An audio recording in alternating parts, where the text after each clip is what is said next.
Halo, Assalamualaikum, agak kareba semua. Semoga yang menonton video ini senantiasa diberikan kesehatan oleh Allah Subhanahu wa Ta'ala ya. Amin. Perkenalkan, nama saya Amei.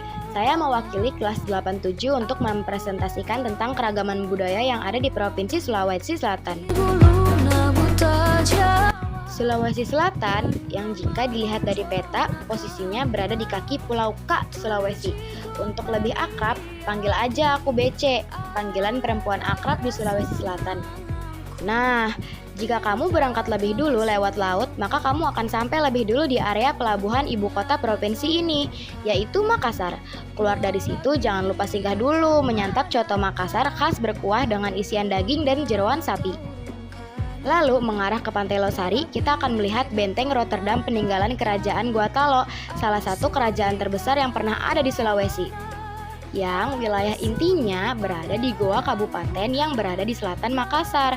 Nah, karena kita sekarang berada di Kabupaten Goa, maka siapkan jaketmu karena di kabupaten ini ada Malino, kota yang menjadi kawasan pariwisata paling sering dikunjungin, berada di ketinggian 1.500 meter dari permukaan laut.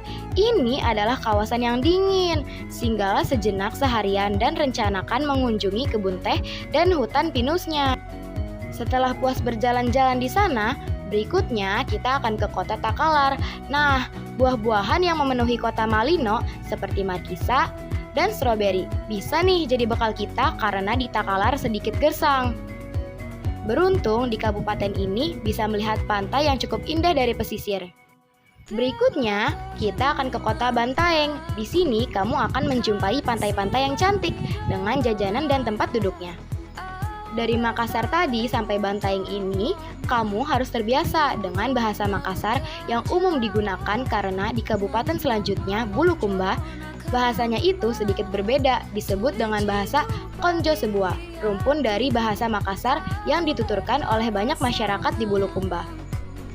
Dan jika punya persiapan yang matang, bisalah mendaki puncak Rantai Mario, titik tertinggi di Sulawesi.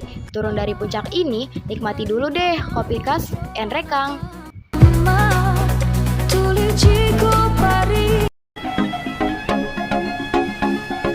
Berbicara tentang Sulawesi Selatan, maka tarian Pakarena adalah ikon tidak bisa dipisahkan dari sejarah suku Makassar, Provinsi Sulawesi Selatan. Nama tarian Pakarena berasal dari kata dasar karena yang dalam bahasa Indonesia artinya main.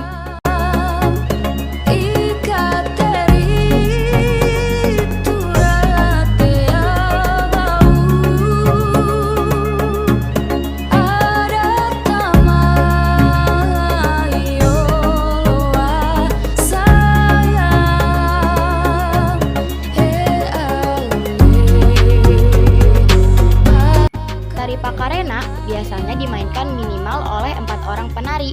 Tari Pakarena termasuk jenis tari klasik.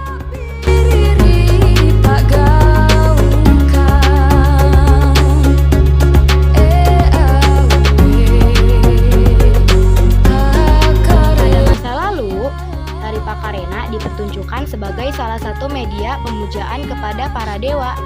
Seiring berjalannya waktu, tari Pakarena berfungsi sebagai media hiburan. Menurut berbagai sumber, tari Pakarena telah dikenal masyarakat Goa Sulawesi Selatan sejak masa kerajaan Gantarang.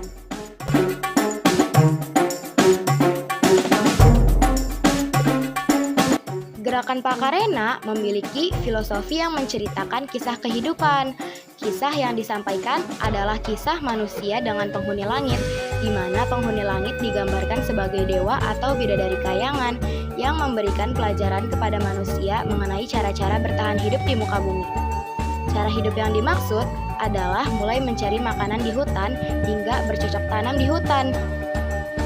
Dari legenda tersebut, masyarakat Goa mempercayai bahwa gerakan-gerakan yang ditampilkan penari merupakan gerakan penuh makna sebagai ungkapan terima kasih kepada para penghuni langit.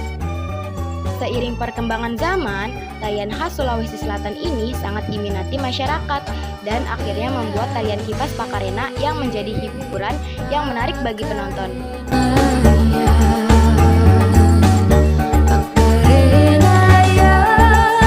Penari memperagakan merupakan tarian yang sangat lembut dan halus yang dianggap sebagai cerminan karakter wanita Sulawesi Selatan. Tarian kipas ini diselenggarakan sebagai bentuk tarian ritual. Memiliki tujuan untuk mengungkapkan rasa syukur dan terima kasih kepada bumi dan langit. Tarian dengan properti utama kipas ini kerap dipertunjukkan di acara-acara besar seperti perayaan adat.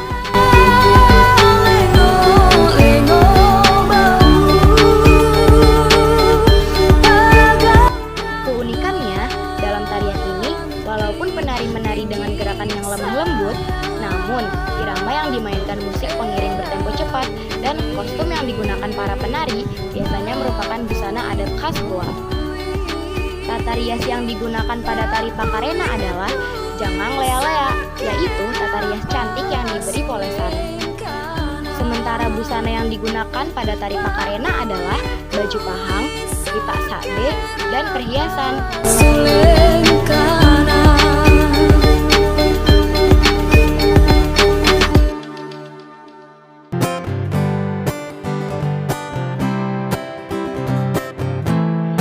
Saat ini, lagu Bugis masih menjadi primadona masyarakat Sulawesi Selatan. Lantunan musik yang mengalun membawa penikmatnya terbawa dalam lantunan syair-syair yang terdengar. Lagu Alo Siripolo II menceritakan sepasang insan yang ditakdirkan berjodoh. Menurut kepercayaan zaman dahulu, bahwa wanita dan pria yang memiliki kemiripan dalam wajah adalah cocok untuk menjadi suami istri atau berjodoh. Lagu ini menceritakan tentang hal itu dan cinta. Tidak hanya ada di pesta hajatan atau perkawinan, akan tetapi para pengemudi becak motor, PT-PT, Angkutan Umum Sulawesi Selatan, rumah-rumah makan khas daerah sudah sangat berkawan dengan musik Bugis. Terkadang pula menjadi media pengantar tidur. Yusuf Alamudi, pria yang lahir kota kelahiran mantan Presiden B.J. Habibie ini tidak asing lagi di telinga para penikmat musik Bugis. Semasa hidupnya, beliau aktif dalam menciptakan lagu-lagu Bugis yang hingga kini masih tetap eksis di telinga para penikmatnya. Salah satunya adalah Alo Siripolo II. Dinyanyikan oleh Dian Ekawati, lagu ini sering menjadi lagu favorit dalam perlombaan paduan suara. Lagu ini terdiri atas 5 bait. Bait pertama dan kedua terdiri atas 4 larik. Bait ketiga dan keempat terdiri atas 3 larik. Sedangkan bait terakhir terdiri atas 2 larik. Jika diartikan dalam bahasa Indonesia, Alo Siripolo II dapat diartikan pinang dibelah dua. Lagu ini bermakna terdapat 2 orang yang memiliki kesamaan wajah yang dianggap kelak akan berjodoh. Bu Isnaeni selaku wali kelas 87 terlihat senang dan mensupport penampilan peserta didik. Meskipun minim persiapan, mereka tetap tampil memukau.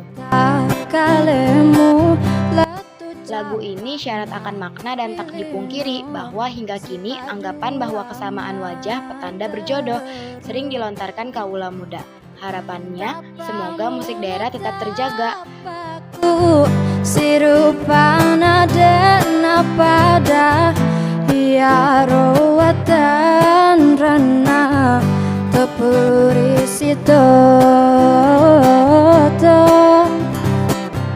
matamu na mataku Alo Siripolo II pada robungae si bawaro dauna alemu aleku pada udani turi masih di tandrana. Nah, cukup sekian ya infonya. Mudah-mudahan video ini bermanfaat, menambah wawasan kita tentang budaya di Sulawesi Selatan. Sampai jumpa di video berikutnya ya. Wassalamualaikum warahmatullahi wabarakatuh.